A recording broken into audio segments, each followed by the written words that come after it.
Laking gulat ng bilyonarya nang makita ang mga batang nagtitinda ng sampagita. Kaya sinundan niya ito at bigla naman nalaman ito. Simulan natin ang kwento. Welcome back, ma'am.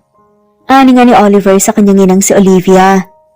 Kakabalik lang ng kanyang ina mula sa Australia at sinundo siya ng kanyang anak na si Oliver. Thanks, anak. Bago tayo umuwi, dumaan na muna tayo sa simbahan. Ani nga ni Olivia. Tumango naman si Oliver sa kanyang ina at sumakay na nga sila ng sasakyan. Nagsindi ng kandila ang mag-ina sa simbahan at nagdasal. Nang matapos ay pasakay na nga sana sila ng kotse nang may makitang dalawang batang babae na magkamuka. Nagbebenta ng sampagita. Magkano yan mga anak? Tanong nga ni Olivia sa mga bata. 10 pesos po! Ani nga ng mga to. Bibilihin ko lahat, umuwi na rin kayo. Malambing na sabi nga ni Olivia. Talaga po? Masayang sadang bata at ngumiti. May kung anong naramdaman si Oliver sa dibdib nang makita ang dalawang bata. Hindi niya yon maintindihan. Anong pangalan niyo? Tanong ni Oliver sa dalawa. Ako po si Bia. Ako naman po si Bria. Ani nga ng isa na may bangs at sumunod naman ang walang bangs. Parehas silang may dimples at kulay brown ng mata, kaparehas ng kay Oliver. Binili lahat ni Olivia ang sampagita at binigyan nga ang dalawang bata ng 2,000 na labis ikanatuwa nga ng dalawa. Nung una pa nga ayaw nga nilang tanggapin. Pero nag-insist naman si Olivia. Masaya ang puso ni Olivia dahil doon. At si Oliver na hindi na nga naalis ang tingin sa dalawang bata. Maraming salamat po talaga! Sabay na sabi nga nila Bia at Bria. Nagpaalam na nga rin sila at sumakay na nga si Oliver at ang ina sa kotse. Samantalang kambal na si Bia at Bria, tuwang-tuwa nga sa kanilang benta at agad nga na umuwi. Naghihintay sa kanilang bahay ang kanilang inang na si Violet na kanina pa nga sila hinahanap. Saan na naman kayo galing? Tanong nga ni Violet. Nagbenta po kasi kami sa simbahan eh. Sabi ko na nga ba. Ani pa nga ni Violet sa mga anak. Hindi niya pinapayagan ng mga anak na magbenta dahil delikado nga sa labas. Pero dahil gusto ng mga to na makatulong sa kanya, ginagawa nila yon. Hindi naman sila mahirap at hindi rin ganun kayaman. May flower shop din kaya naman maganda ang buhay nila ngayon. Ito po! Ani nga ni Bria at pinakita nga ang kanilang benta. Nanlaki naman ang mata ni Violet sa kanyang nakita. May 2,000 roon at iba pang mga papel at barya. Teka, ang laki naman ata niyan. Nagtatakang tanong nga ni Violet. May mabait po kasi umubos po ng paninda namin kanina eh. Ani nga ni Bia sa ina. Nanay din ni Violet ang isang familiar na paubango na kumapit nga sa mga anak. Nanlaki ang mga mata ni Violet. Hindi naman siguro at baka magkaparehas lang ang pabango. Sino anak? Tanong na nga lamang ni Violet sa mga anak. Isa pong magandang babae tsaka gwapong lalaki para po atang magina. Ani naman ni Bria. Napatigil na nga si Violet sa kanyang narinig. Posible kaya? Ani nga ni Violet sa kanyang isipan. Napatingin siya sa kanyang anak na kambal at naalala ang ama ng mga anak. Si Oliver, ang kaniyang dating boss, na iniwan niya nang malamang nagdadalang tao siya. May nangyari sa kanilang dalawa nung gabi sa party. Kaya naman nang malaman ni Violet na nagdadalang tao siya, ay nagdesisyon siyang umalis, magpakalayo-layo kay Oliver. Dahil natatakot siyang hindi siya matanggap ng lalaki at ng mga magulang ni Oliver. Kaya ito siya ngayon kasama ang kaniyang mga anak. Masaya sila pero hindi maiwasang maghanap ng kambal ng ama. Sa mansyon ng mga Montenegro, abala si Olivia sa pag-aayos ng mga pasalubong mula Australia habang si Oliver ay nakaupo sa may veranda. Hawak ang isang basong wine. Ngunit ang isipan ay nasa ibang lugar. Hindi mawala sa kanyang isipan ng dalawang batang babae ang kanilang mga ngiti. Ang kanilang mga mata, ang mga dimples, ang kulay ng buhok. Hindi kaya, bulong niya sa sarili. Bumalik sa kanyang alaala ang gabing iyon, ang party ng kumpanya, ang red dress, ang halakhak ng isang babaeng hindi niya makalimutan, si Violet, ang dating sekretarya niya. Tahimik pero may misteryong taglay. Sariwa pa sa alaala niya ang gabing iyon nang masyado siyang nalasing at isinayaw niya si Violet. Hindi niya alam kung anong pumasok sa isipan niya, pero nagkalapit sila at naglapat ang kanilang mga labi. Alam niya, may nangyari. Makalipas ang ilang linggo, wala na si Violet. Nawala siya na parang bula. Violet, bulong ni Oliver. Tumayo siya at kinuha ang kanyang cellphone. Hinanap ang isang lumang album sa gallery. Isang larawan nila ni Violet noong Pasko party. Samantala, si Violet naman ay hindi mapakali habang pinapatulog ang kambal. Paulit-ulit na bumabalik sa kaniyang isip ang nakita sa simbahan. Hindi siya sigurado, pero kung totoo man, kung si Oliver nga iyon, handa na ba siya? Kinabukasan, maagang nagising sina Bea at Bria. Kahit pinagbawalan na ni Violet, palihim pa rin nilang isiniksik sa maliit na bayong ang mga bagong tali ng sampagita na pinagtulungan nilang ayusin sa flower shop kahapon. Bilisan natin, baka abutan tayo ni Mama. Bulong ni Bea habang tahimik na nagsusuot ng sandalyas. Tahimik nilang tinahak ang daan papunta sa simbahan. Gaya ng dati, naupo sila sa lilim malapit sa gate at inilatag ang paninda. Maya-maya pa'y may lumapit na matandang babae at bumili. Pagkatapos nito, may pamilyar na sasakyang huminto sa tapat ng simbahan. Bumaba si Olivia, suot ang puting bestida at pearl earrings. Napangiti siya nang makita ang kambal. O kayo na naman? Ani nga ni Olivia sabay lapit nga sa kanila. Hello po! Sayang bati ng kambal. Napansin ni Olivia na mas kumpleto nga ang paninda nila ngayon. Mabango, sariwa, maayos ang pagkakatali at hindi nga niya napigilang mapangiti. Magkano na naman lahat ng paninda niyo ngayon? 200 po lahat! Sabay na sagot pa nga ng kambal. Bibilihin ko ulit pero may gusto kong itanong. Nasaan ang mama niyo? Tanong nga ni Olivia at bahagyang seryoso ang tinig. Nagkatinginan sina Bea at Bria. Nasa flower shop po siya, kaya kami po muna ang nagbenta. Flower shop? Tanong nga ulit ni Olivia tila napaisip. Opo, si Mama po may-ari po nun, maraming bulaklak dun. Dagdag pa nga ni Bea at proud na proud pa. Napatingin si Olivia sa kambal, muli nga niyang sinuri ang mukha ng mga to. Ang mga mata, ilong, ngiti, maging ang pagkakakulot nga ng ilang hibla ng buhok nila. Hindi niya ito maisang tabi. Parang may kamukha. Parang kakilala. Saan banda yung flower shop? Tanong ni Olivia habang inilalabas nga ang wallet. Malapit lang po sa kanto pagkatapos po ng eskinita yung may pink po na pinto. Paliwanag pa nga ni Bria. Nag-abot si Olivia ng 1,000 piso lagpas pa nga sa halaga ng paninda. Huwag niyo munang ibenta yan sa iba. Ha, ako ang bibili. Ani pa nga ni Olivia sa kambal. Talaga po? Salamat po! Tuwang-tuwang sabi nga ng kambal. Ngunit bago umalis si Olivia, sumulyap siya muli sa dalawa at mahina ngunit buong pusong nagtanong. Anong pangalan ng mama niyo? Tanong ni Olivia. Violet po! Sambit naman ni Bea. Samantala sa opisina ni Oliver. Sir, good morning po. May investors meeting kayo mamaya sa 10:30 po. Tapos may site visit po sa Taguig mga 1 p.m. Ani nga ni Camille habang inaayos ang mga papeles sa mesa ni Oliver.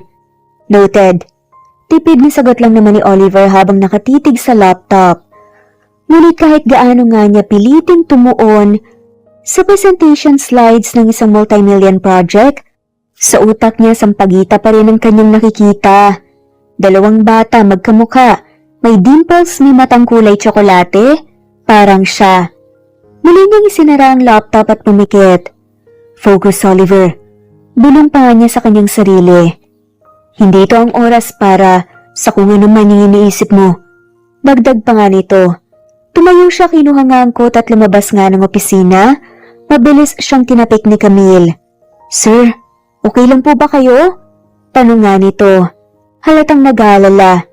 Yes, just need some air. Sagot nga ni Oliver kahit siya mismo ay hindi nga kumbinsido. Bumaba siya sa parking lot at sumakay sa sasakyan. Habang nasa biyahe patungong site visit, hindi pa rin siya matahimik. Sa bawat mata ng batang nadadaanan niya sa kalye, nakikita niya ang kambal. Sa tuwing may dadaan na nagbebenta ng sampagita sa kalsada, kusa siyang napapalingon. Ano ba to? Bakit hindi ko sila matanggal sa isip? Bulong ni Oliver sa sarili. May kaba sa kaniyang dibdib sa tuwing bumabalik ang alaala ng gabing iyon. Isang company party na puno ng ilaw, alak at musika. At si Violet, ang babaeng minsang naging malapit sa kanya, ngunit bigla na lang nawala. Naalala niya kung paanong nahulog ang loob niya kay Violet, kahit simpleng empleyada lang ito. Tahimik, masipag, at palaging mabango, parang sampagita. Walang nakakaalam sa kumpanya kung gaano sila naging malapit. Ngunit isang gabi, nang pareho silang nakainom, may nangyari. At pagkatapos noon, wala na si Violet. Hindi niya alam kung bakit. Hindi siya hinintay magpaliwanag. Wala ni kahit isang sulat o text. Bigla na lang itong nawala, parang bula. At ngayon, dalawang batang babae, may parehong mukha, may parehong ngiti. Sila kaya, bulong ni Oliver. Sa likod ng kanyang isip, nabubuo ang isang plano. Kailangang malaman niya, kailangang makilala niya ang ina ng kambal. Maaga pa lang ay abala na si Violet sa pag-aayos ng mga bulaklak sa kanyang maliit pero makulay na flower shop. Mula sa rosas hanggang sa orchids, bawat isa ay maayos niyang iniistima at inaayos ayon sa order ng mga suki. Naku, ang ganda talaga ng bulaklak mo, Violet. Kaya nga, ikaw lang ang pinagkakatiwalaan ko sa event namin eh. Ani ng isang regular na kliyente habang kinukuha ang kanyang order para nga sa isang kasalan. Salamat po, Ma'am Linda. Masiglang sagot ni Violet habang inaabot nga ang bouquet. Sana po magustuhan ng bride. Dagdag pa nga ni Violet. Matapos ang sunod-sunod na transaksyon, saglit siyang napaupo sa isang upuan sa gilid at pagod, ngunit masaya. Magandang benta ngayon na. Siisip-isip niya. Maya-maya lang ibumukas nga ang pinto ng shop. Agad nga siyang napatayo at napangiti nang makitang dumating nga sina Bia at Bria. Ang aga niyo ata ngayon, ani ni Violet at nagtataka. Namiti ang kambal at sabay nga abot ng kanilang bayong na may lamang tira-tira na sampagita. Maaga pang naubos, Mama. Masayang sabi pa nga ni Bia. Talaga, mabuti naman. Ilang beses ko na kayong pinagsasabihan tungkol sa pagbebenta. Pero po, Mama, nakita po ulit namin yung babae. Sinong babae? Yung matandang mabait po, yung bumili po ng lahat ng paninda namin dati. Binili na naman po niya lahat kanina eh.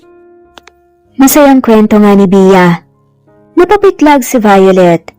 Siya na naman? Bulong nga nito at parang nagtataka na siya. Teka, anong itsura niya? May kasama ba siya? Tanong ni Violet pilit na pinapanatiling normal ang boses. Wala po, Mama, mag-isa lang po siya, pero parang malungkot po siya kanina. Parang may kakaiba po sa kanya nung sinabi po namin ang pangalan niyo eh. Tapos, bigla na lang po siyang nagpasalamat at umalis na. Ani pa ni Bria. Hindi ka agad nakasagot si Violet. Kumabog ang kanyang dibdib. Mag-isa lang siya? Bulong nga ni Violet. Tahimik siyang napaupo at hinaplos nga ang buhok ng kambal. Anak, mahina ng wika. Pag nakita niyo ulit siya, sabihan niyo na bumisita dito sa flower shop ha? Ani pa nga ni Violet. Bakit po, Mama?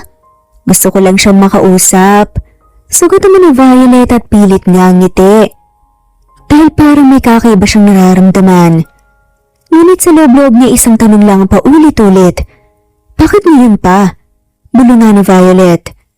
Pagkaparada ng sasakyan sa harap na ng malaking gate ng kanilang mansyon, saglit munang nanatili sa loob si Oliver. Napabuntong hininga siya. Hindi pa rin sila malis sa isip ko. Ano nga ni Oliver sa isipan? Pagbukas ng pinto ng mansyon, sinalubong siya ng amoy ng paborito niyang ulam. Inihaw na salmon na may buttered vegetables. At tulad ng dati naroon sa hapag si Olivia, maayos-ayos nga. Hi mom, bati nga niya. At inilagay nga ang coat sa sandalan ng Celia. Hay anak, kumain ka na? May hinanda ako sa'yo. Hindi pa nga nangina habang inilalapit nga ang pinggan.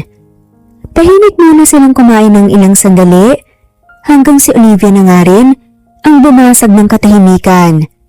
Nakita ko ulit yung kambal kanina. Kalmadong wika nga nito habang umiinom ng tubig. Napalingon si Oliver. Sila ulit? Sa simbahan? Ano nga nito? Tumango-tango si Olivia. Oo, maaga silang natapos magbenta. Binili ko nga ulit yung paninda nila eh. Sagot ni Olivia. Pareho pa rin ba ang dati? Nakangiti tsaka masayahin? Pangusisa nga ni Oliver na may bahid ng pagkasabik. Oo, mabait pa rin. Magalang maayos ang kilos. Sagot ni Olivia. Ngunit hindi na nga niya binanggit ang tungkol sa pagtatanong niya sa mga bata tungkol sa ina nito. Pinili niyang manahimik muna. Baka hindi pa ito ang tamang panahon. Ano nga ni Olivia? Tumango si Oliver at ilang sandali pa ay nagpalit na nga ng usapan ng mag-ina. By the way, banggit ni Olivia, kamusta na pala yung project niya sa Quezon? Si Mr. Lau tumawag sa akin kagabi, excited daw siyang makipag-meeting sa'yo. Ani pa nga ng ginang. Pumayag na po si Mayor. Ani naman ni Oliver. Big project to. Eco Resort na may cultural center. Investment ng foreign partners. We are finalizing permits. Dagdag pa nga ni Oliver. Napangiti si Olivia. Proud sa anak. Good. At least kahit busy ka, you are still leading with heart. Just don't forget to take care of yourself, okay? Saad pa nga ng ina. Tumango si Oliver pero saglit na natahimik. Paano kung hindi lang trabaho ang dapat kong pangalagaan? Paano kung may dalawang batang umaasa rin sa akin pero hindi pala nila alam? Sa isip nga ng lalaki. Tahimik siyang nagpaalam sa ina matapos kumain. Umakyat sa kanyang kwarto at muling tinignan ang larawan ng kambal sa kanyang cellphone. Tomorrow, mahina nga niyang bulong. Pupuntahan ko kayo, dagdag pa nga ni Oliver. Maagang gumising si Oliver kinabukasan. Wala pa man ang araw sa tuktok ng langit. Nakabihis na nga siya ng simpleng polo at pantalon. Hindi tulad ng formal nga niyang bihis sa opisina. Ayaw niyang magmukhang boss. Sa pagkakataong to gusto nga niya lang makita sila. Pagkarating sa simbahan sa Plaza de San Miguel, agad niyang naamoy ang halimuyak ng mga sampangita at nakita niya ang dalawang familiar na munting nalalang na nakaupo sa tabi ng gate. Bria? Tawag nga ni Oliver. Napalingon ang kambal at biglang napangiti. Kayo na naman po, kuya! Ang pogi ni kuya! Bulong na saad pa nga nila Bia at Bria. Sabay nilang tinitigan nga si Oliver habang pinipiling pigilin nga ang kilig. Bata pa man sila, marunong na nga silang magbiro. Napatawa tuloy si Oliver. Nandito kayo ulit ha? Maaga ata kayo ngayon. Para pumaaga rin kaming makauwi. Nasaan ang mama niyo? Pangusisa nga ni Oliver at pilit na pinapanatili ang tono ng boses na normal. Kahit kumakabog ang dibdib niya. Nasa flower shop po, may delivery daw po siya kanina eh. Sagot nga ni Bia. Napakunot ang noon ni Oliver. May flower shop ang mama niyo? Tanong ni Oliver. Opo, ang ganda nga po ng bulaklak namin. May sunflower, may rose, tapos may white lily pa po. Anong pangalan ng shop?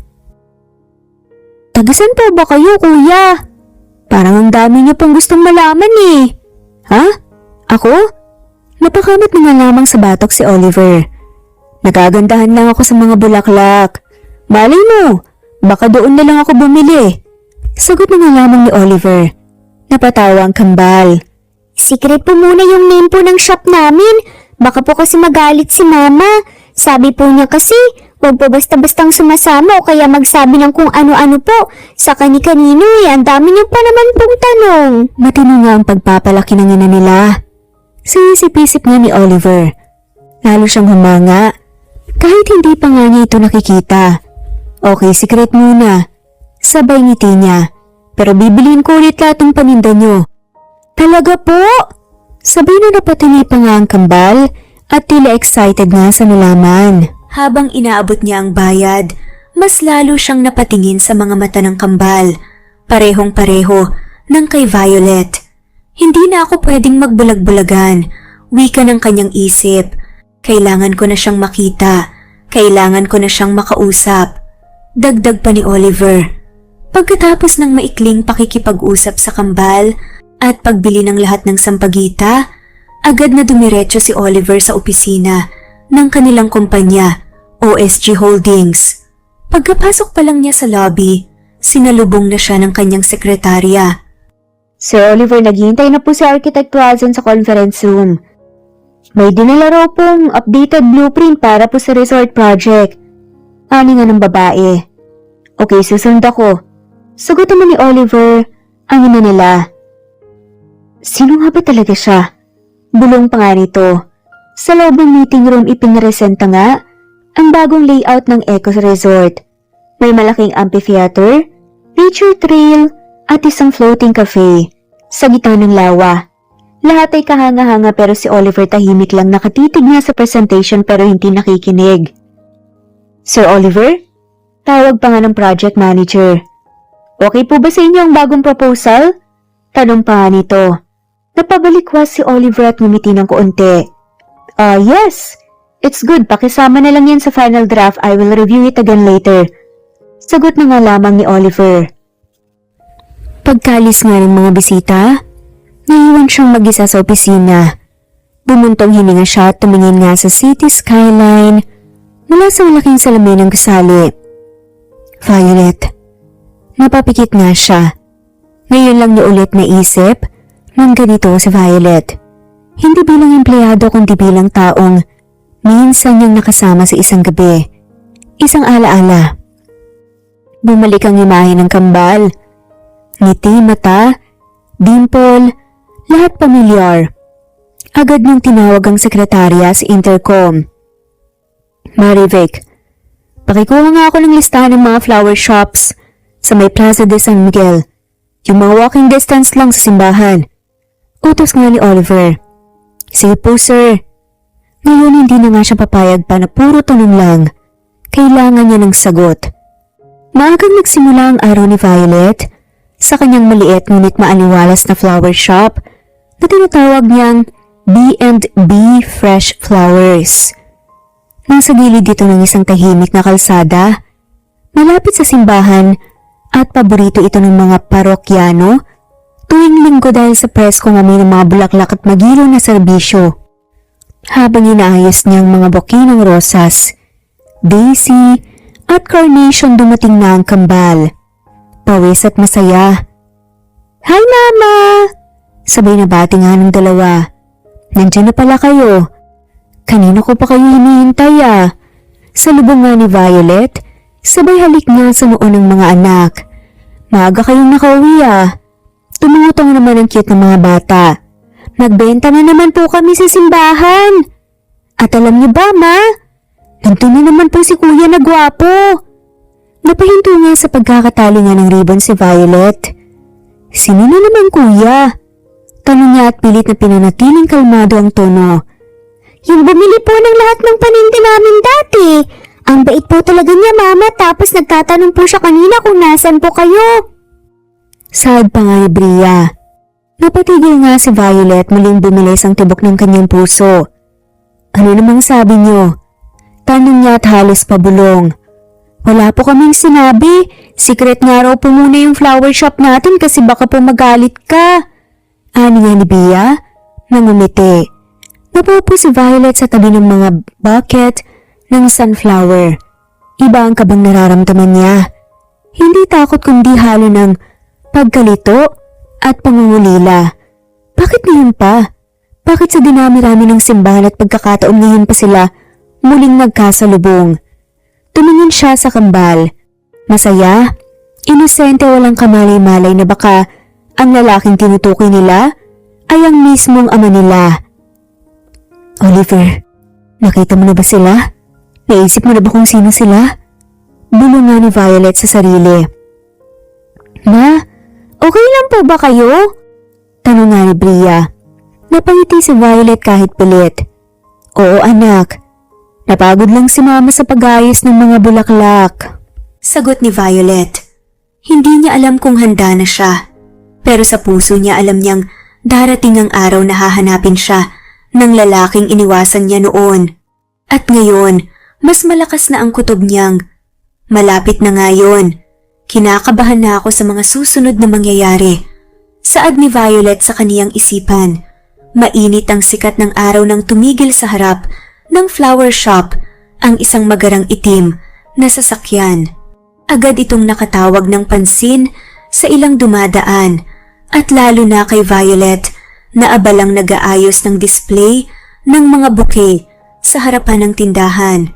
Sino ito? Familiar ang sasakyan, ani Violet sa isipan. Bumukas ang pinto ng sasakyan at bumaba ang isang babaeng elegante, nakaputing blouse, perlas ang hikaw at may suot na signature sunglasses. Si Olivia. Napalunok si Violet. Hindi na niya kailangang tanungin kung sino ang babaeng iyon. Hindi niya makakalimutan ang ina ni Oliver. Pero parang hindi siya nakilala ni Ma'am Olivia. Magandang umaga po. Nagiliw na bati nga ni Violet. Pilit pinapanatiling maayos ang ngiti. Tumingin si Olivia sa paligid ng shop. Ang bango naman dito. Ang gaganda rin ng ayos ninyo sa mga bulaklak. Puri nga ng ginang. Maraming salamat po. Maikling tugon nga ni Violet habang pinipigilan ng kaba sa dibdib. Tinignan ni Olivia ang mga bouquet at kinuha ang isang simpleng ayos ng white roses at baby's breath. Magkano to? Tanong nga ng ginang. $4.50 po. Inabot ni Olivia ang 1,000. Keep the change. Salamat po, nakakahiya naman po as... Hindi nga. Naituloy ni Violet ang kanyang sasabihin. Napahinto siya. Saglit na nagtama ang kanilang mga mata. Tinitigan siya ni Olivia tila familiar ang muka, pero hindi maalala kung saan sila nagkita. Tapos ngumiti ito nang magaan at tumango. Maganda ang shop mo. Malinis, maaliwalas, keep it up. Saad pa nga ng ginang sa babae. Salamat po. Muling sambit ni Violet habang pilit na hindi nagpapahalata ng nerbiyos.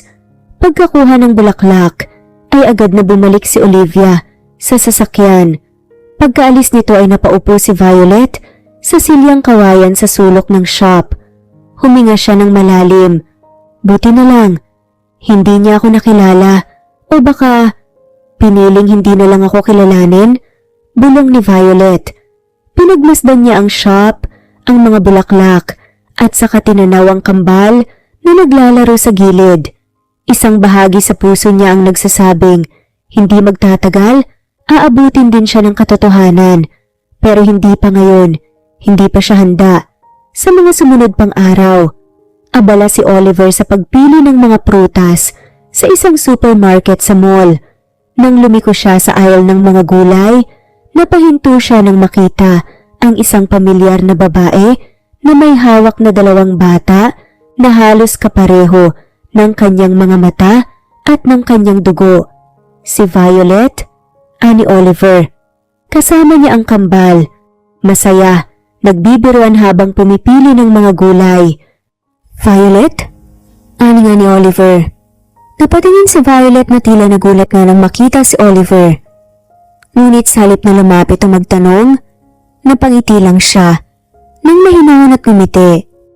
Ang tagal nating di nagkita, sabi nga ni Oliver. Napatingin si Oliver sa kambal. Sino yung mga kasama mo? Tanong nga ni Oliver. Kahit may kutob na siya, Mauna na muna kami. Bibili pa kasi kami ng konting gulay. Sagot nga ni Violet na parang nagmamadali. Halatang umiiwas sa topic. Hindi niya binanggit na anak niya ang kambal. Hindi rin nagsalita si Oliver. Alam niya sa puso niya na may lihim na ipinagtatago nga si Violet. Ano bang tinatago mo? Ito ba ang rason kung bakit ka nawalang bigla? Bulong ni Oliver sa sarili. Ilang araw na ang lumipas mula nang magkita sila ni Violet sa grocery sa mall, pero hindi pa rin mawala sa isip ni Oliver ang mga tanong na hindi masagot, lalo na ang tungkol sa kambal. Nasa construction site sa Taguig si Oliver, nakasuot ng helmet at naka-safety vest, pero ang isip niya ay malayo sa trabaho. Nakatingin siya sa plano ng proyekto nang lumapit ang matalik niyang kaibigan at kasamahan sa engineering team, si Ace. Oliver, mukha kang may problema. Anong nangyari? Tanong nga ni Ace habang pinumpunasan ng pawis sa noo. Alam mo, may nakita akong mga bata at isang babae na parang may kinalaman sa akin. Panimula nga ni Oliver habang naglalakad sa gilid ng site. Mga bata? Anong ibig mong sabihin? May mga anak ka na? Tanong pa nga ni Ace. Mga batang kambal kapareho ng mga mata ko eh. At ang babae si Violet, ang dati kong sekretary, yung biglang nawala na parang bula. Paliwanag nga ni Oliver. Napatingin si Ace, na tila interesado nga at seryoso ang muka. Wow, medyo magulo ang sitwasyon ah. Ani pa nga nito. Kahit anong pilit kong kalimutan, nandyan sila sa isip ko. Hindi ko alam kung paano ko hahanapin ang buong katotohanan. Ani nga ni Oliver. Kung gusto mo, tutulungan kita. Pwede akong tumulong mag-imbestiga o magplano kung paano mo sila makakausap ng maayos. Alok pa nga ni Ace. Napangiti si Oliver sa kaibigan. Salamat Ace. Kailangan ko yan. Ani pa nga ni Oliver sa kanyang kaibigan. Anytime Oliver, basta wag mong kalimutan nandito kami ng mga kaibigan mo. Sad pa nga ni Ace, nagpatuloy sila sa paglalakad sa site habang nag-iisip ng mga plano sa isip ni Oliver, mga hakbang para mahanap ang katotohanan, para makamit ang sagot. Kinabukasan, maagang nagbukas si Violet ng kanyang flower shop. Nariyan ang kambal, sina Bia at Bria na abalang tumutulong sa pag-aayos ng mga bouquet at pagpapakete ng mga order.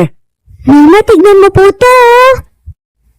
Sigaw nga ni Bia habang hawak ang isang magandang puting bouquet na inayos niya.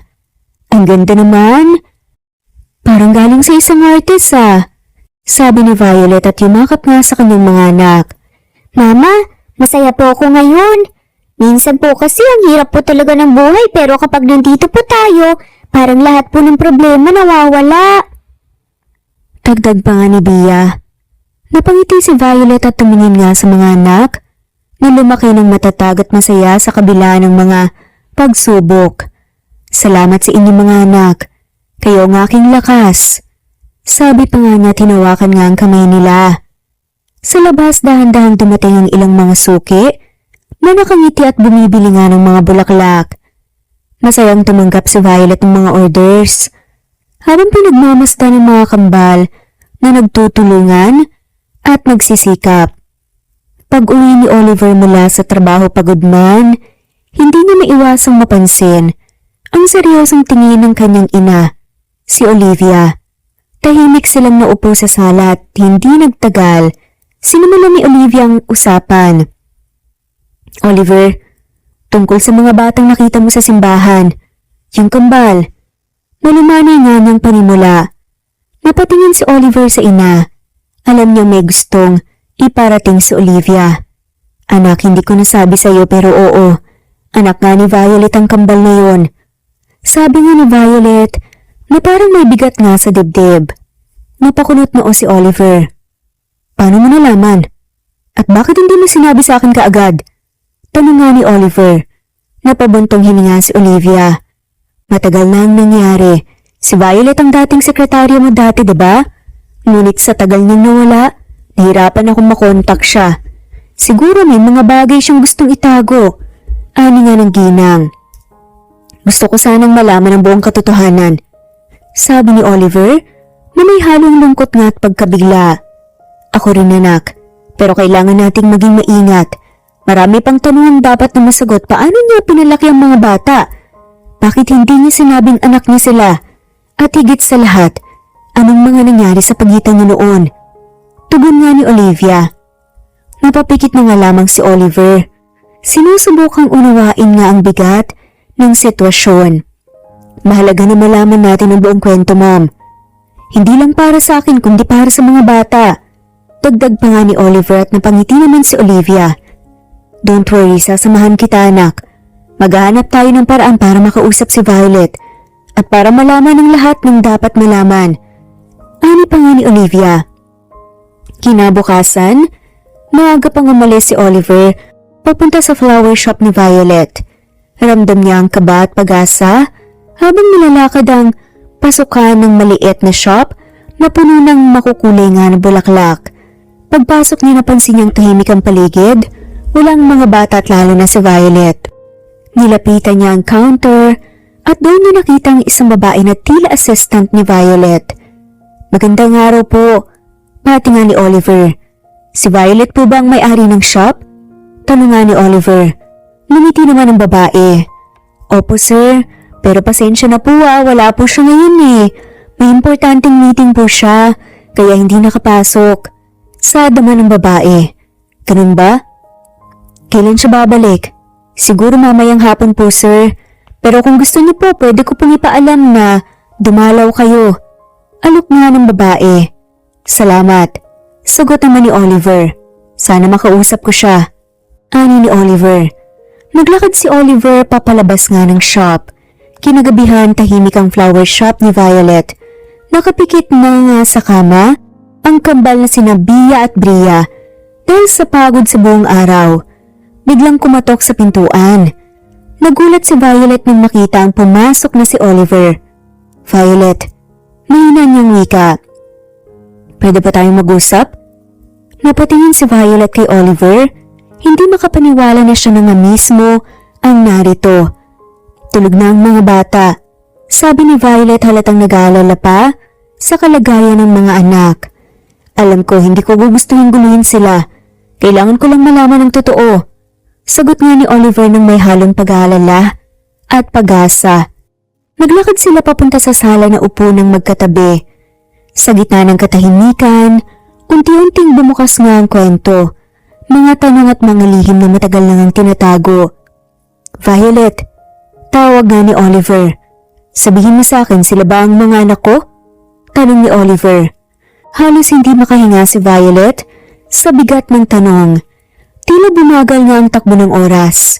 Muli siyang napatingin sa silid kung saan mahimbing na natutulog ang kambal. Tumango siya mabagal at puno ng emosyon. Oo, Oliver. Anak mo sila. Sina Bia at Bria kambal natin.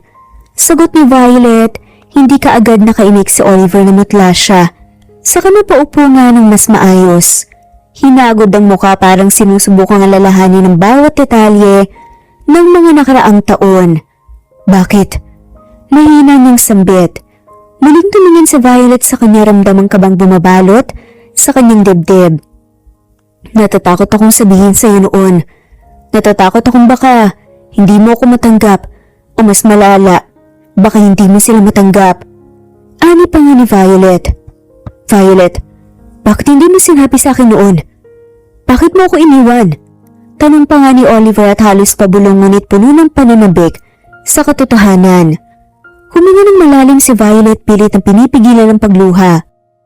Nung gabing yun sa party, hindi ko inakala na mangyayari ang lahat. At nang nalaman kong buntis ako, halos gumuho ang mundo ko. Wala akong lakas ng loob na humarap sa'yo. Isa kang boss, galing sa pamilyang may pangalan at yaman. At ako, isa lang akong sekretarya. Ani pa nga ni Violet. Napayo ko si Violet. Inisip ko na kapag nalaman ng pamilya ko baka lalo lang ako masaktan.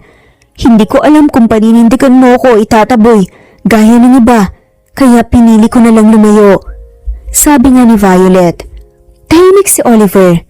Tila binabalansa ang sakit nang hindi niya pagiging bahagi ng taon kasama ang kambal at ang pag-unawa sa dahilan kung bakit nawala bigla si Violet. Violet, nasaktan ako, oo. Pero mas masakit na hindi ko sila nakasama, na hindi ko sila nakilala, na hindi ko naranasang alagaan sila simula pagkabata. I know. Mahina at nangihinayang nga na tinig nga ni Violet. Araw-araw akong pinagbumulto ng tanong na tama ba ang desisyon ko? Pero bawat yakap nila, bawat tawa nila, yun ang dahilan kung bakit kinaya ko. Ginawa ko ang lahat para mapalaki ko sila nang may pagmamahal, kahit mag-isa. Ani pa nga ni Violet. Tumayo si Oliver at lumapit kay Violet. Tinitigan niya ito, ang dating sekretaryong pinangarap nga niyang mahalin noon, ngayon ay ina na nga ng kanyang anak. Hindi mo na kailangan magpaliwanag pa. Oo, masakit. Pero mas mahalaga sa akin ngayon na nandito tayo. Violet, gusto ko silang makilala. Gusto kong bumawi kung papayag ka. Ani nga ni Oliver. Napaluha si Violet. Ngayon lang niya nakita si Oliver ng ganito. Hindi bilang boss kundi bilang ama na handang lumaban para sa kanyang mga anak. Papayag ako. Ani nga nito, nanginginig nga ang tinig. Pero dahan-dahan, Oliver. Ayokong guluhin ang mundo nila. Hindi nila alam ang lahat. Sad pa nga ni Violet. Dahan-dahan, oo, pero mula ngayon nandito ako. Para sa kanila. At para sa iyo din. Bulong nga ni Oliver. At ngayon bumalik nga si Oliver sa buhay ni Violet at ng kambal. Isang bagong kabanata ang mabubuksan. Ang kanilang pamilyang unti-unti nang mabubuo. Mama, may bisita po ba tayo? Oo nga po, ma. May nakita po kasi akong sapatos ng lalaki sa labas eh. Ang laki! Sad pa nga ng dalawa. Naghatingin na ng kambal. Parehong matalas ang mata at mabilis makiramdam ng kakaiba. Sa loob ng kusina si Violet ay abalang nagluluto ng almusal. Pero halatang balisa. Ang kanyang mga mata namumugtong ngunit may kakaibang kislap. Tila magkahalong kaba at tuwa. Napalingon siya sa kambal at agad nga silang pinilit kintian. Kaibigan lang ni Mama. May kailangan lang kaming pag-usapan kagabi. Kaya dito siya naghintay ng tricycle. Sad nga ni Violet sa mga anak. Ha? Bakit hindi siya ginising ni Mama? Dito na ba siya natulog? Tanong pa nga ni Bria, naguguluhan. Dito siya sa sala nakatulog, anak. Umuwi rin kaagad kanina. Biglang naputol ang paliwanag ni Violet nang marinig nga nilang bumukas ang pinto ng gate. Doon nila nakita ang lalaking kahapon lang inakita nila sa grocery. Ang gwapong lalaki na minsan nang bumili ng lahat ng kanilang sampagita. Ngayon nakangiti ito at may dalang paper bag. Good morning! Bati nga ni Oliver habang nakatingin kay Violet. Pero hindi rin iiwasang mapangiti sa kambal. Tila napatulala ang magkapatid. Si Bia ang unang nagsalita. Ikaw po ang bumili ng bulaklak namin, di ba? Ikaw rin po yung nakita namin kahapon sa mall. Sabi pa nga ni Bia at Bria. Napangiti si Oliver. Ako nga yun at ngayon nagdala ako ng donuts. Gusto niyo ba? Napayahi pa nga ang kambal ng sabay. Agad lumapit sa mesa kung saan niliyapag ni Oliver ang dala. Tahimik lang si Violet habang pinagmamasdan ng tatlo. Hindi niya alam kung matutuwa ba o kakabahan, pero sa kabila ng lahat masarap sa pakiramdam na makitang tatlong mahal niya sa buhay, na masaya sa iisang silid. Maya-maya pa lumapit si Oliver kay Violet. Mahina ang boses niya. Salamat sa pagtanggap at sa pagkakataong makilala sila. Ani nga ni Oliver. Tumango si Violet. Isa lang ang hiling ko, Oliver. Maging maingat tayo sa susunod ng mga hakbang. Huwag natin silang bulatin, ayokong biglang magbago ang mundo nila. Alam ko, pangako, dahan-dahan lang. At kung papayag ka, gusto kong mas makilala pa sila. Kasama ka. Sambit nga ni Oliver. Mabilis lumipas ang mga araw. Sigurado ka bang okay lang to? Tanong nga ni Violet. May bitbit na basket ng pagkain. Makakapat simpleng blouse lang siya, pero lutang pa rin ang ganda. Oo naman. Gusto kong makasama sila. Wala akong meeting ngayon, promise. Sagot nga ni Oliver. Buhat-buhat ang dalawa pang supot ng inumin at pagkain. Naglakad sila papasok sa isang park sa Taguig, malapit lang sa flower shop. Simple, tahimik, maraming puno, at damo kung saan pwedeng maglatag nga ng banig. Perfect para sa isang hindi masyadong halatang family outing. Wow, ang laki ng park! Ano po ito, mama? May slide! Dagdag pa nga nila. Dahan-dahan lang. Sado mo ni Violet pero napatawa na nga lamang ng masayang nagtakbuhan ng kambal. Nagkatinginan si Oliver at Violet. Pareho nga silang napangiti. Parang ako nung bata. Ani pa nga ni Oliver habang inilalatag niya ang banig. Lagi akong tumatakbo sa playground tuwing dumarating kami sa rest house. Masaya sila. Nakakatuwang makita. Sagot pa nga ni Violet. Sayang, sana noon ko pa sila nakita. Naiiling naman na saad ni Oliver. Saglit na natahimik si Violet. Wala na tayong magagawa pa sa nakaraan. Pero may magagawa tayo sa ngayon. Tumango naman si Oliver. Kaya gusto kong simulan dito. Sa simpleng araw na to. Wala munang komplikasyon, picnic lang, laro lang. Ani ni Oliver. Pagkalatag niya ng banig, inilabas ni Violet ang mga handang pagkain. Homemade egg sandwich, hotdog on stick, cookies na gawa ni Bria at juice. Samantalang si Oliver naman naglabas nga ng mga mini toys at bubble wand na binili niya para sa kambal. Wow! Astig! Gusto ko ng bubbles! Bakit parang birthday namin? Sunod-sunod na saad pa nga nila Bia at Bria. Teka, hindi niyo pa birthday ngayon? Kunwaring seryosong tanong nga ni Oliver. Hindi po, sa August pa po. Sabay natawa nga ng kambal. Habang naglalaro ang kambal si Oliver ay naupo sa tabi ni Violet. Tinitignan ko sila. Parang may parte ng sarili ko na gumaan. Ang tagal kong naghanap ng purpose sa mga proyekto. Sa mga meeting pero parang ito talaga yun. Napatingin si Violet. Oliver, saad nga ng babae. Hindi ako hihingi ng karapatan agad. Pero gusto kong makabawi sa kanila. Sa'yo. Ang tagal kong kinimkim ang takot na baka hindi mo sila kayang mahalin. Pero ngayon iba na yung nararamdaman ko. Nagdag pa nga ni Violet. Niyoko ni Oliver ang ulo tapos ay bumulong. Mahal ko na kaagad sila. Tsaka ikaw din. Banat pa nga nito kaya hindi nakaimik si Violet. Pero sa halip na salita inilapit nga niya ang kanyang kamay sa ibabaw ng kamay ni Oliver. Biglang sumigaw naman si Bria. Ma! Kuya Oliver, tignan niyo po, may butterfly po sa kamay ko. Ma, bango nitong bagong bulaklak ko. Masayang sabay nga na lumapit sina Bia at Bria sa kanilang ina habang abala nga ito sa pag-ayos ng flower arrangement. Napatawa na nga lamang ang dalawa. Ang ganda nga mga anak, ani ni Violet. Pinilit nga ang ngiting may halong kaba sa dibdib. Matagal na nga niyang pinaghahanda ng sandaling to. Ilang gabi siyang hindi makatulog. Kakaisip kung kailan ang tamang oras. Pero ngayon, matapos ang pag-uusap nila ni Oliver, alam nga niyang hindi na nga siya pwedeng maghintay pa. Mga anak, pwede ba tayong mag-usap sandali dito lang, sa tabi ni Mama? Napatingin ang kambal sa isa't isa. Kakaibang tono yun. Mula sa kanilang Mama Violet. Hindi ito gaya ng karaniwan nilang usapang mag-ina.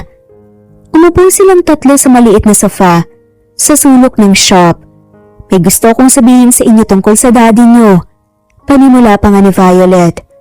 Talaga po? Sabay na tanong pa nga ng kambal. Halos sabik nga pero may halong pagtataka. Huminga ng malalim si Violet. Pinipigilan ang pangingilig nga ng luha. Hinawakan niya ang kamay ng dalawang anak. Matagal ko nang gustong sabihin to sa inyo. Pero natakot ako noon. Akala ko kasi sapat na tayong tatlo lang pero mali pala. Ma? Mahinang tawag nga ni Bria. Ang totoo kilala niya na siya. Ilang beses niya na siyang nakausap. Ani pa nga ni Violet, nagkatinginan ng kambal. Siya yung gwapong lalaki sa simbahan? Tanong pa nga ni Bia. Unti-unting bumubuo nga ng larawan sa isip. Opo, si Kuya Oliver. Sagot nga ni Violet. Nanginginig ang tinig. Siya ang daddy niyo. Tumahimik nga ang kambal saglit, parang naputol nga ang hangin sa paligid. Totoo po? Bulong pa nga ni Bria. Si Kuya Oliver yung daddy namin? Tumango si Violet. Totoo. Hindi ko agad sinabi kasi natakot ako. Baka magalit kayo. Baka magtampo kayo, pero ngayon gusto ko nang malaman yung totoo. Ano pa nga ni Violet? Alam na po ba niya? O anak, alam niya. At gusto niyang makasama kayo. Gusto niyang makilala pa kayo. Gusto niyang makabawi sa inyo sa mga taon na nawala. Naluha nga si Bria. Kaya po pala ang bait niya, parang familiar po kaagad ang puso ko. Gusto niyo po ba siya, ma? Tanong nga ni Bria, dahan-dahang numiti. Tumango si Violet habang tumutulo ang luha niya. Oo, mahal ko na nga ata siya eh. At mahal din niya tayo. Tahimik na lumapit ang kambal kay Violet at niyakap siya ng mahigpit. Salamat po, ma. Excited na po akong makasama po si Daddy. Salamat po sa pagsabi po ng totoo sa amin. At sa loob nga ng munting flower shop, may 3 pusong sabay-sabay na gumaan. Isang ina at 2 anak handa ng harapin ang panibagong yugto ng kanilang buhay. Kasama ang taong matagal na nga nilang inasam, ang kanilang ama. Makulimlim ang langit ang dumating si Oliver sa flower shop. Naka-jacket pa ito, hawak ang 2 supot ng ice cream at maliit na paper bag na may laruan. Kinakabahan siya. Hindi niya alam kung paano harapin ang kambal. Lalo na ngayong alam na nga ng mga batang totoo. Pinuksan ni Violet ang pinto at nginitaan nga siya nito. Banayad pero may bakas ng emosyon sa mga mata. Nasa loob sila. Bulong ni Violet. Nasa likod nagayos ng pinatuyong petals. Tumayo si Oliver. Pwede ba akong pumasok? Kanina pa nila hinihintay yan. Malambing na sagot pa nga ni Violet. Maingat na pumasok si Oliver at bago pa nga siya makalapit biglang lumitaw mula sa likod ng shelf sina Bia at Bria. Nakangiti pero may mga luhang nakapigil sa sulok na ng kanilang mga mata. Napahinto si Oliver. Gusto niyang tumakbo at yakapin sila. Pero hindi siya gumalaw. Tinignan lang niya ang kambal. Pinipilit basahin ng mga muka ng mga anak niya. Hi! Ani nga nito at halos pabulong. Daddy! Sabay na sigaw nga ng kambal. Parang tumigil ang mundo ni Oliver. Parang may tumama sa dibdib niya. Malambot, pero malakas at hindi niya napigilang mapaiyak. Tumakbo papunta nga sa kanya kasunod kaagad si Via. Lumuhod si Oliver para salubungin nga sila at sa isang iglap, yakap-yakap na nga ng 2 munting katawan na noon pa man ay bahagi nga ng puso niya kahit hindi pa niya alam. Ang tagal mong nawala, Daddy! Bulong pa nga ni Bria habang nakayakap dito. I'm sorry, anak. Paulit-ulit na sambit ni Oliver habang yakap-yakap nga sila ng mahigpit. Kung alam ko lang kaagad. Okay lang po. Andito ka na po ngayon? Dagdag pa nga ni Bia. Nakita ni Violet ang tagpong yun at hindi na nga rin napigilan pa ang luhang matagal na nga niyang kinikimkim. Tumayo si Oliver habang karga-karga pa rin ang kambal. Tumingin siya kay Violet at ngumiti. Salamat. Bulong pa nga niya. Salamat sa 2 munting himala. Ngumiti si Violet. Salamat din dahil handa ka pa rin tanggapin kami. Sagot naman ni Violet. Yumakap muli ang kambal kay Oliver. Mas mahigpit, mas totoo. Sa araw na yun ay ramdam nga ang buo nga nilang pamilya. Ready na kayo mga anak? Tanong ni Violet. Inaayos ang buhok ni Bria, si Bia naman nabala sa pagpapaayos nga ng kanyang headband. Opo, ma! Sabi nga nilang sagot. Naka-best dress ang kambal, simple lang ang suot ni Violet, pero litaw nga ang kanyang likas na ganda. Sa kabila ng kaba, buo na ang loob niya. Oras na para harapin nga ang pamilya ni Oliver. Pagdating nila sa mansyon ng mga Sarmiento, sinalubong nga sila kaagad ni Oliver sa harap ng malawak na pintuan. Nakangiti ito. May kakaila nga ang kasabikang makita muli ang kambal. Wow, ang ganda ng anak ko! Sabi nga niya. Hi, Daddy! Napatingin si Violet kay Oliver at sa kislap nga ng mga mata nito alam niyang masaya siya. Halina kayo, pinaghanda kayo ni Mom. Yaya pa nga ni Oliver. At pinagbubuksan nga sila ang pinto. Pagpasok nila sa mansyon na amoy kaagad ang masarap na ulam at napansin ang eleganteng setup ng hapagkainan. May mga bulaklak sa gitna. May kandila pa at parang fine dining restaurant ang ambience. Violet, mga apo! Sabik nga na sa lubang nga ni Olivia. Naka-best dress din at abot hanggang tengang ngiti. Hello po! Sabay na bati pa nga ng kambal habang nagmano. Ay, ang babait naman! Ang gaganda! Yakap ni Olivia nga sa kambal na parang matagal na nga niyang kilala. Nagulat si Violet sa naging mainit na pagtanggap ni Olivia. Inaasahan niya may konting ilag, kulamig pero kabaliktaran ang nangyari. Mom, sila si Bia at Bria, mga anak ko, at siya naman si Violet ang mama nila. Ani nga ni Oliver. Tumango-tango si Olivia, may bahagyang luha sa mga mata. Maraming taon kayong nawala pero heto kayo ngayon. Hindi ako magagalit, Violet, ang importante andito kayo at buo. Sad pa nga ng ginang. Hindi napigilan ni Violet ang luhang tumulo sa kanyang mga pisngi. Tumango siya. Halos hindi nga makapagsalita. Napayakap siya sa ina nga ni Oliver na niyakap din siya pabalik. Pasensya na po kung hindi ako lumitaw dati. Mahina pa ang sambit ni Violet. Naku, wala yun, ang mahalaga nandito kayo at ang mga apo ko. Naku, parang kinopya lang si Oliver. Ani nga ni Olivia. Tawanan ang sumunod nga lalo na nang mapansin Olivia na parehong may dimples ang kambal at pareho ring matakaw sa gravy. Habang kumakain panay nga ang kwento ni Bia at Bria tungkol sa school, sa flower shop at sa paborito nilang cartoon. Tuwang-tuwa si Olivia. Ang kukulit pero ang cute. Parang si Oliver nung bata. Akala mo tahimik pero makulit din. Sad pa nga ni Olivia. Napatingin si Oliver kay Violet. Mana sa iyo ang talino nila. Ani nga nito at seryoso. Namula si Violet. Mana rin sa iyo ang kakulitan. Ani naman ni Violet. Pagkatapos ng hapunan, nagyaya si Olivia na mag-dessert nga sa garden. May maliit na ilaw roon at picnic style ang setup. Doon habang naglalaro ang kambal, sa damuhan na upo sila ni Violet sa tabi nga ng lamisita. Tahimik lang pinapanood ang mga anak. Salamat, Violet. Ani nga ni Oliver. Sa pagbabalik, sa pagbibigay ng pagkakataon. Ngumiti si Violet, sabay sabing, salamat din sa pagtanggap sa pagiging ama. Hindi nila kailangan sabihin lahat sa gabing yun, sapat na ang mga titig, ang mga ngiti at ang mga yakap. Wow! Ang laki po ng kwarto, taka may sarili pa pong CR. Ang lambot din po ng kama. Sabay nga nasaad nga nila Bia at Bria habang paikot-ikot nga sa loob nga ng silid.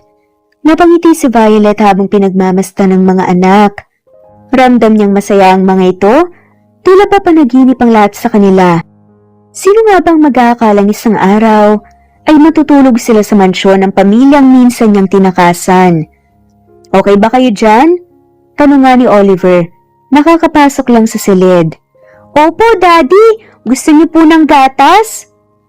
Saad pa nga nito, hindi na sa inyo na yan. May cookies pa. Sa kusina ipag-aanda ko kayo bago kayo matulog. Napayahi na nga lamang sila. Mabilis pang tumakbo si Bia palabas. Sinundan ni Bria. Naiwan si Violet sa loob ng kwarto kasama si Oliver. Parang ang bilis ng lahat. Ani nga ni Violet, mahinang tinig habang umupo nga sa gilid ng kama. Umupo si Oliver sa tabi niya. Oliver, panimula ni Violet. Salamat sa pagtanggap sa pagmamahal mo sa kambal, pero hindi ko alam kung dapat ba kaming manatili dito. Ani muli ni Violet. Tila nagiba ang mukha ni Oliver. Bakit naman? Nandun ang buhay namin eh. Ang flower shop, ang mga suki naming kliyente. Doon ko pinalaki ang kambal. Mahal ko ang buhay namin simpleng tahimik. Sambit nga ni Violet. Saglit na natahimik si Oliver bago tumingin kay Violet ng diretsyo. Kung yan ang iniisip ni Violet, may gusto akong sabihin. Ani nga ni Oliver. Tutulungan kitang palaki ng flower shop mo. Maglalagay tayo ng branch, malapit dito o sa kahit na saang gusto mo. Maglalagay tayo ng tauhan, yung pinagkakatiwalaan mo para hindi mo na kailangan iwan pang negosyo mo.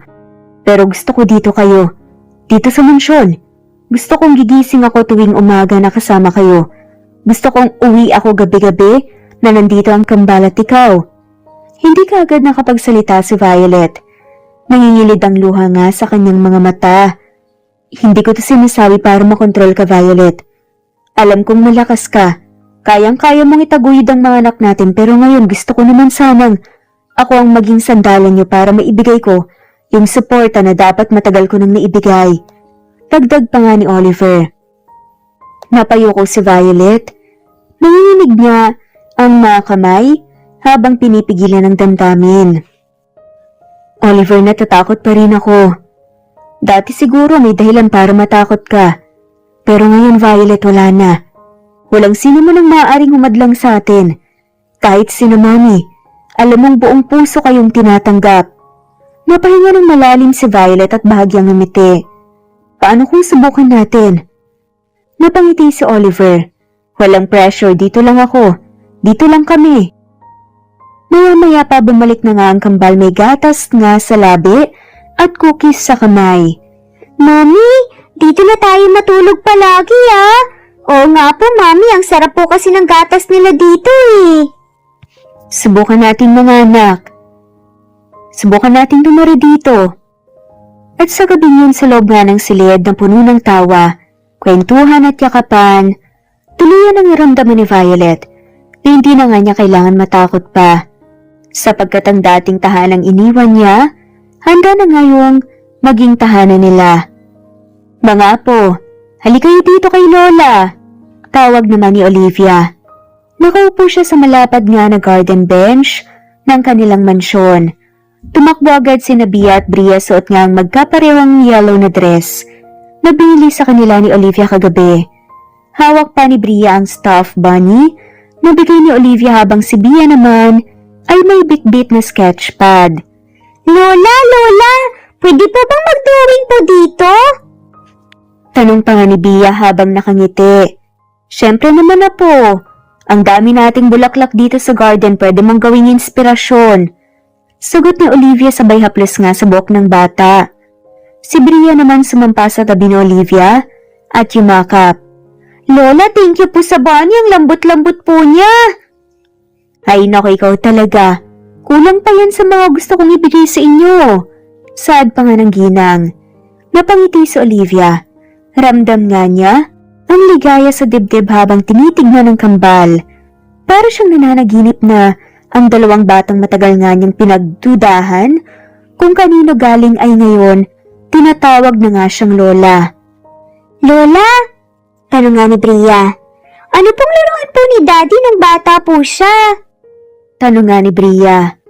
Natawa na nga lamang si Olivia. Naku anak, ang daddy niyo, puro robot at laro ang kotse ang inaasikaso noon. At kung minsan sinusubukan niyang magtanim pero laging nalalanta. Kasi makulit. Ha? Hindi po siya marunong mag-alaga ng halaman? Hindi talaga. Kaya kayo mas magaling pa kayo kay daddy niyo. Nagtawanan nga ang tatlo. Maya-maya pa dumating na nga ang hardinero na may dalang maliit na baso ng sunflowers. Ma'am Olivia, pinagawa ko na po yung request niyo. Pang-activity po ng mga bata. Saad ng gardener. Perfect! Ani nga ni Olivia sabay tayo. Tara mga apo, magtatanim tayo. Sumunod kagad ang kambal, excited. Ipinakita sa kanila ng hardinero kung paano itanim ang binhing sunflower. May kanya-kanyang paso nga sina Bia at Bria. May sinulat pa ang kanilang pangalan sa tagiliran. Pag lumaki ito, Lola, ikaw po ang unang makakakita. Oo nga po, Lola, araw-araw po naming didiligan. Pinanood lang sila ni Olivia at sa puso nga niya ramdam ang kabuuan. Ang ilang taong nawala nga ang sakit ng hindi pagkikita. Ngayon ay unti-unti nang napapalitan ng pagmamahal, tawanan, at mga bagong alaala. Lola, masaya po kami na kayo po ang lola namin. At doon hindi na nga napigilan pa ni Olivia ang kanyang mga luha. Lumahod siya at niyakap nga ang kambal ng mahigpit. Ako rin mga po, sobrang saya ni Lola. Pangako ko sa inyo, babawi ako sa lahat ng panahong nawala. Sambit pa nga ni Olivia. Maagang nagising ang lahat sa mansyon. Excited nga sina Bia at Bria, kaya halos hindi na nga mapigilan ang kanilang paghahanda. Si Oliver naman ay abala nga sa pag-aayos ng mga gamit sa malawak na SUV, habang si Violet naman ay lalapitan nga at tinutulungan ng mga kambal.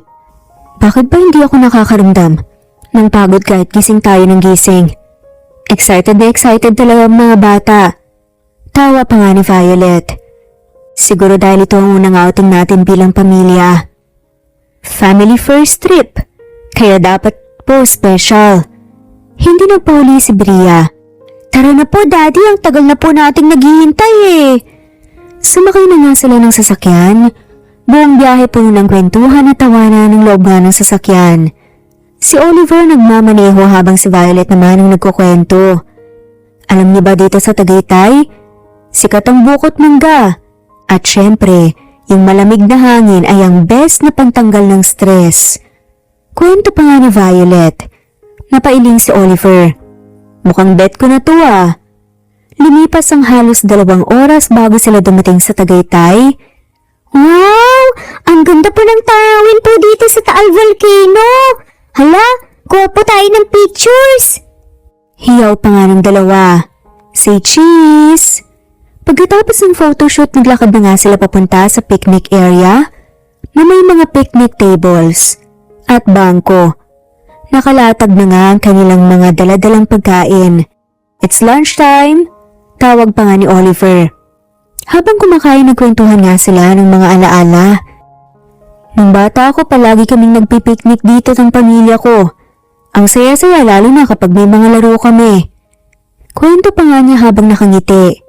Daddy, ano po yung pinakapaborito mo pong laro noon? Tagu-taguan pero lagi akong natatalo. Hayaan niyo po, kami na pang bahala sa paglalaro. Pagkatapos kumain, naglaro nga sila ng taguan. Aba, mukhang kailangan talaga ni Daddy ng training ng taguan na. Pagkatapos ng laro, pumunta pa nga sila sa isang fruit farm. Mami, pwede po ba tayong bumili po ng mangga para po sa Lola Olivia? Siyempre naman. Habang naglalakad nga, humawak si Oliver sa kamay ni Violet at nagmasid nga sa mga anak nilang masayang naglalaro. Violet, salamat dahil nandito ka.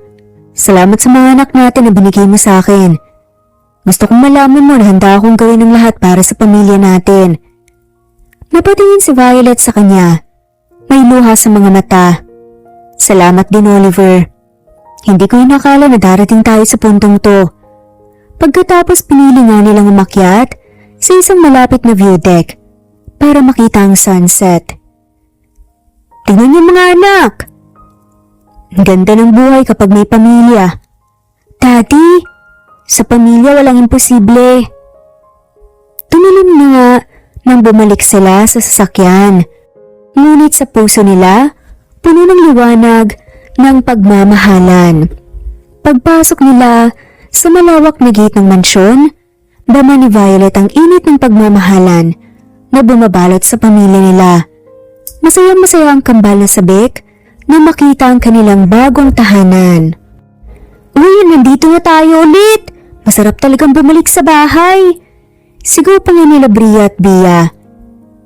Kinabukasan, sumakay silang lahat ng sasakyan patungo sa punong tanggapan ng kumpanya ni Oliver. Isang modernong gusali na kinatatakutan at hinahangaan ng industriya. Pagdating doon, sinalubong nga sila ng mga empleyado at mga miyembro ng management team. Kaagad silang napansin dahil sa mga ngiti at kasiyahan ng kambal. Sir Oliver, ang ganda po ng pamilya niyo. Nakakatuwang makita ang batang to, sila ang inspirasyon natin para magpatuloy sa trabaho. Sad pa nga ng mga empleyado. Dinala ni Oliver ang pamilya sa executive lounge kung saan ipinakilala nga sila sa ilang key personnel. Mga anak, ito ang opisina ko kung saan si Daddy ang nagpaplano ng mga dapat gawin para sa kumpanya. Ani nga ni Oliver habang pinagmamasdan ang mga empleyado na nagtatrabaho. Pinasyalan nila ang iba't ibang departamento, marketing, engineering, design, at pinakita ni Oliver kung paano niya pinapangasiwaan ang bawat proyekto. Daddy, parang napaka-espesyal po ng trabaho mo. Talaga anak, pero walang magagawa ang isang boss kung walang mga delikadong tao sa likod niya. Sagot pa nga ni Oliver habang pinagmamasdan ng kanyang mga empleyado. Natuwa si Violet sa pagkilala nga ng mga empleyado kay Oliver bilang leader at nakita niya kung gaano karespeto at karespetado nga si Oliver. Pagkatapos ng tour, nagkaroon sila ng maikling pagtitipon sa conference room kung saan hinandugan nga sila ng mga empleyado ng maliit na selebrasyon bilang welcome sa pamilya. Para sa mga bagong miyembro ng pamilya ni Sir Oliver, sabi ng isa sa mga empleyado habang hinaabot niya ang maliit na regalo sa kambal. Maraming salamat sa inyong lahat. Habang pauwi sila, napansin ni Violet ang masayang mukha ng kambal. Daddy, alam mo ba? Sobrang dami po ng makina po sa work mo. Parang robot po talaga sila. Oo nga po eh. Tapos yung mga engineers po sobrang babait pa. Oo, maayos talaga ang kumpanya ni Oliver. Sabi pa nga ni Olivia. Masaya ako na ganito kayong naging malapit sa kanya. Ang saya po ng araw namin kahapon, tinuruan po kami ni Daddy kung paano po magbasa. Sabay niyang natawa ang kambal. Ang dami ko pang gustong ituro sa inyong mga anak. Sabi naman ni Oliver. Matapos ang dinner, lumabas nga sila ng balcony. Ang malamig na hangin ay sumalubong nga sa kanilang mga muka.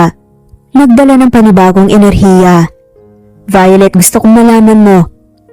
Mahina ngang sabi ni Oliver na ang mga nangyari noon ay hindi hadlang sa atin. Ang mahalaga ngayon ay nandito ka at nandito tayo bilang pamilya. Napangiti si Violet. Nagtagpo ang kanilang mga labi sa isang mahaba, malambing at matamis na halik. Isang pangakong puno ng pagmamahal, paggunawa at pag-asa. Pagkatapos niyakap nga ni Oliver si Violet ng mahigpit. Hindi na kita bibitawan. Hindi rin ako aalis. Sagot ni Violet na may luha sa mata, ngunit masayang masaya. Sa mga sandaling iyon, sa ilalim ng mga bituin, nagkaisa silang harapin ang bukas, magkasama, matatag, at puno ng pag-ibig. Sa malawak na garden ng mansyon, nina Oliver at Violet, masipag na inihahanda ng mga empleyado ang engrandeng selebrasyon para sa ikapitong kaarawan ni Bia at Bria, ang kambal na nagbigay ng bagong kulay sa buhay ng kanilang pamilya. Habang nagsasama-sama ang mga crew ng catering, dekorador at mga taga-ayos ng ilaw, abala rin sina Violet at Oliver sa pag-check ng mga huling detalye. Si Violet ay may hawak na listahan ng mga bisita at mga pagkain na naka-order, habang si Oliver naman ay nakikipag-usap sa event coordinator para siguraduhin na magiging maayos ang lahat. Daddy, Mommy, tingin niyo po ba ang ganda po ng mga dekorasyon? Ang ganda nga anak. Para sa inyo to, para po sa mga pinakamahalagang tao po sa buhay namin. Unti-unting dumadagsa ang mga bisita, mga kaibigan ni Oliver sa kumpanya, mga kapitbahay, at mga malalapit na kamag-anak ni Violet. Dumating din si Olivia, ang ina ni Oliver, na bitbit ang malaking regalo na balot sa makulay na papel. Napansin niya ang saya sa mukha ng kambal at hindi niya mapigilang ngumiti. Happy birthday mga apo! Masayang bati nga ni Olivia at niyakap ang kambal na sabay nga na sumigaw ng thank you Lola. May mga clown na naglalabas ng balloon animals habang may isang magician na nagpapawaw sa mga bata sa mga simpleng tricks. Nakahanda sa lamesa ang mga paboritong pagkain ni Bia at Bria. May mga sariwang prutas at iba pang mga dessert na nakalagay sa mga makukulay na tray. Ang catering crew ay abala sa pagsisilbi ng pagkain habang ang mga bata ay masayang naglalaro sa paligid. Nagkaroon ng minigame na patintero at habulan kung saan nagkagulo at nagtawanan ng lahat, mga bata man o matatanda. Habang lumalalim ang gabi, umupo ang buong pamilya sa isang malaking mesa. Ang kambal ay excited sa harap ng mga napakagandang cake na may disenyo ng mga bulaklak, puso at mga naglalarong butterflies. Daddy, Mommy, salamat po sa lahat. Sabi pa ni Bia na may mga luha sa mga mata habang niyayakap nga si Violet. Alam namin na hindi madali ang pinagdaanan natin pero nandito na tayo ngayon, magkakasama. Sabi pa nga ni Oliver habang nililingon ng kambal. Napaluha si Violet sa dami ng emosyon. Mahal na mahal ko kayo mga anak at mahal na mahal din kita, Oliver. Saad nga ni Violet.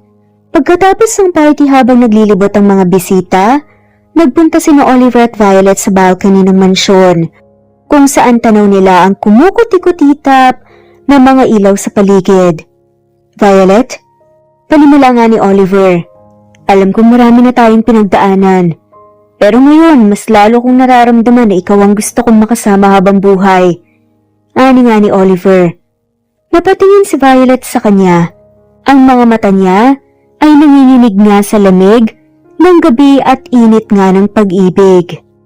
Hindi na napigilan ni Oliver ang sarili. Nilapitan niya si Violet, hinawakan ang mukha nito ng marahan at niyakap ng mahigpit. Nagtagpo ang kanilang mga labi sa isang halik na puno ng pangako, pag-asa at walang hanggang pagmamahal. Isang hapon, habang abala si Violet sa pag-aayos ng mga bagong dating na bulaklak sa shop, tinawag ni Oliver ang kambal sa isang gilid ng hardin.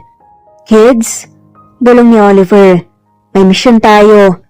Gusto ko sanang tanungin ng mami niyo kung pwede ko ba siyang maging asawa.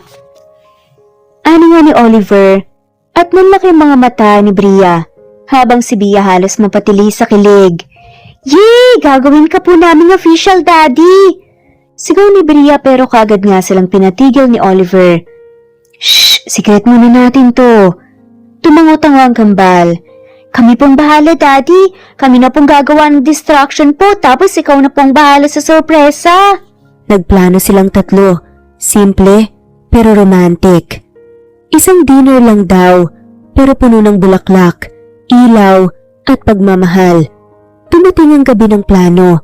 Akala ni Violet ay isa lamang ito sa mga bonding dinner nilang mag-anak sa hardin.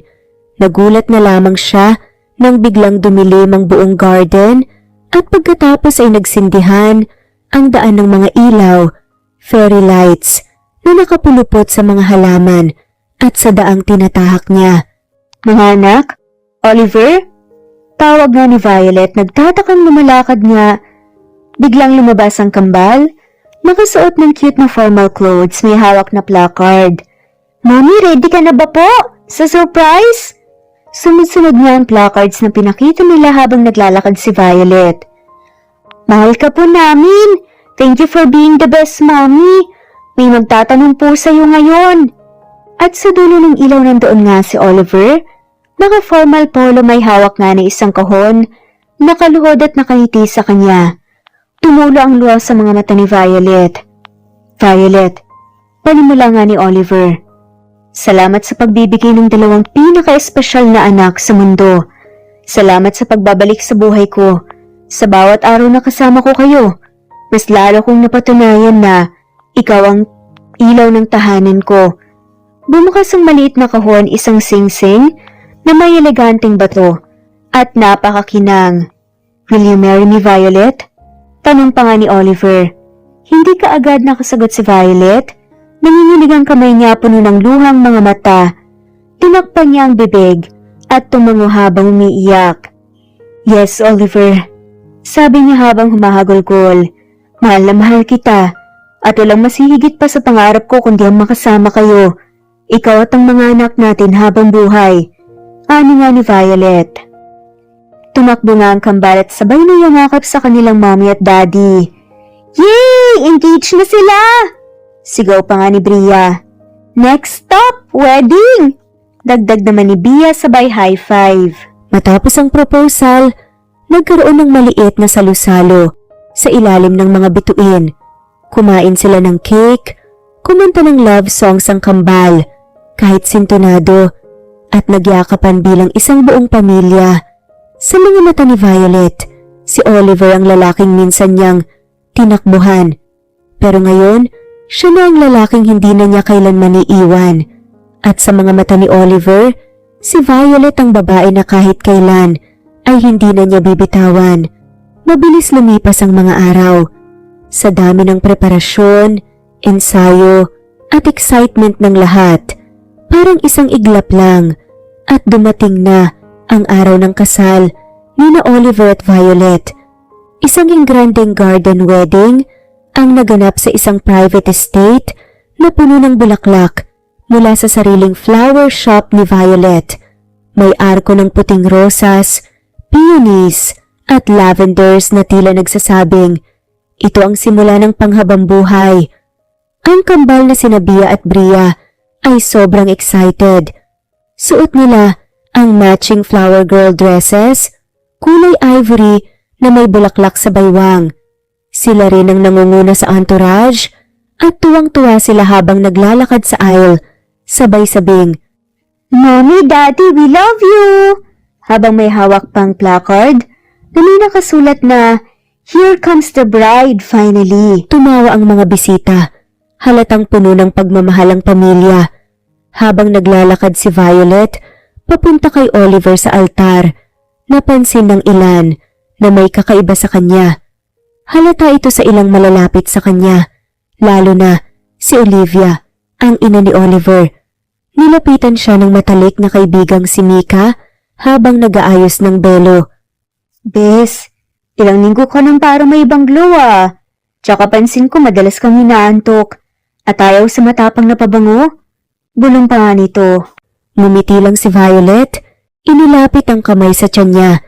Hindi masyadong halata sa suot niyang empire cut wedding gown, pero sa loob-loob niya, tama si Mika. Oo, buntis siya. Ilang linggo na niyang alam ito at sinadya niyang hindi sabihin kay Oliver agad. Gusto niyang sa mismong araw ng kasal, isang regalo ang ibigay niya rito. Hindi lang ang sarili niyang oo, kundi isa pang bagong biyaya mula sa kanila. Sa gitna ng solemne at tahimik na kapaligiran, nagbitaw ng mga panunumpa sina Oliver at Violet. Violet, panimula ni Oliver. Ikaw ang babaeng akala ko'y nawala na sa akin. Pero ngayon heto ka sa harapan ko. At ngayon hindi na kita pakakawalan pa. Kasama ang kambal at lahat ng darating pa. Napaluha si Violet. Oliver, salamat sa pagtanggap. Sa kabila ng lahat ng nangyari sa nakaraan, pinili mong yakapin kami ng buong buo. At ngayon buong puso rin kitang pinipili. Araw-araw, habang buhay. At nang bigla nga niyang hawakan ang kamay ni Oliver at ilagay nga ito sa bandang tiyan niya, napahinto ang lahat. Nagkatinginan sila, nag-uunahang mag-react ang mga bisita. Mahal? Tumango si Violet, may ngiting halos hindi mapigilan.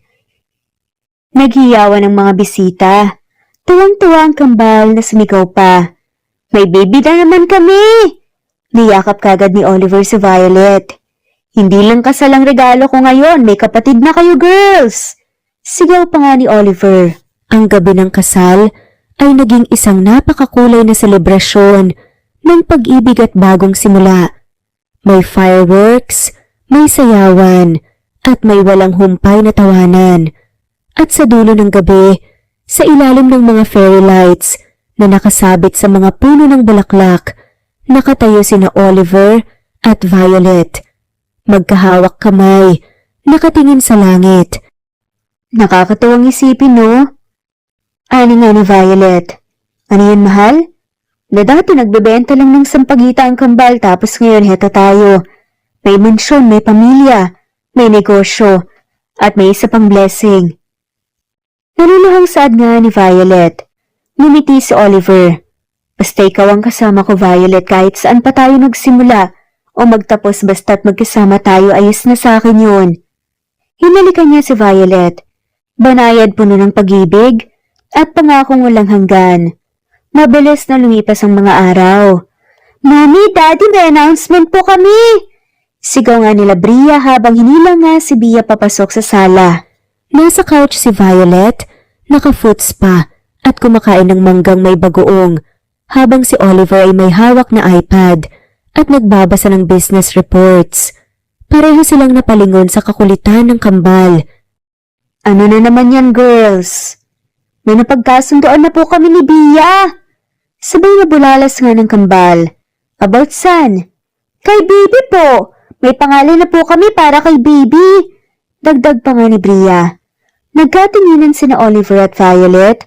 Parehong nakangiti. Sige nga, nung napili niyong pangalan. Tumayo ang kambal sa gitna ng sala na parang nagpe-present nga sa school. Si Bia ang spokesperson. Kung girl po siya, gusto po namin siyang tawaging Lily. Kasi po, napulot po ni Mommy si Daddy sa flower shop. Pag boy naman po, Leo, kasi parang Leon po si Daddy. Bossing, matapang pero malambing kay Mommy. Natawa nga sina Oliver at Violet. Napaka-creative ng kambal. Halatang pinag-isipan. Approve agad ang Lily at Leo. Ani nga ni Violet, hinaplos ang tiyan niya. Narinig niyo yun, baby? May pangalan ka na raw. Lumapit ang kambal sabay nga nilang hinalikan ng tiyan ng mommy nila.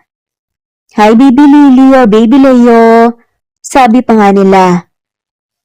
For your Ate Bia and Ate Bria. Ilang araw ang lumipas, bumisita na nga ang kambal sa bagong branch ng flower shop ni Violet kasama nga nila si Olivia. Natuwang-tuwa nga sa pagiging hands-on ng mga po. Lola, pwede po ba kami mag-design po ng isang bouquet para kay baby? Tanong nga ni Bria. Of course, po. Let's call it bouquet for baby. Pinili nga nilang mga soft pastel colors, baby's breath, light pink tulips at puting mga rosas. Ang bango parang si Mommy. Ang cute parang si Baby. Tinulungan sila ni Mika, ang kaibigang florist ni Violet. Nang matapos ang bouquet, pinangalanan nga nila ito. Welcome bouquet for Baby Lily or Leo. Kinagabihan habang nakayakap nga ang kambal sa magkabilang side ni Violet, gumalaw ang tiyan niya. Uy, gumagalaw si Baby. Hi, Baby Lily. Ngumiti si Violet at Oliver. Napakaswerte ni Baby. Pulong nga ni Oliver. Bakit? Kasi may mommy siyang tulad mo. May mga ate siyang kasing kulit ng kambal. At may daddy siyang gwapo. Ani naman ni Oliver sa asawa. Naku, filingero ka talaga. Sabay hampas nga ni Violet. Pero hindi na nga nagsalita pa si Oliver. Sa halip yumakap siya sa kanila habang nakapatong ang kamay sa tiyan ni Violet. Sa gabing yun sabay-sabay nga silang nakatulog. Isang masayang pamilya na punong-puno ng pagmamahalan, tawanan at mga bagong simula. Sa kabila ng paghihiwalay noon, nakahanap naman sila ng paraan para makabalik sa isa't isa. At ngayon, masaya na nga silang magkakasama bilang isang buong pamilya. At may pahabol pa. At dito na nga po nagtatapos ang kwentong pagmamahalan ni Violet at Oliver.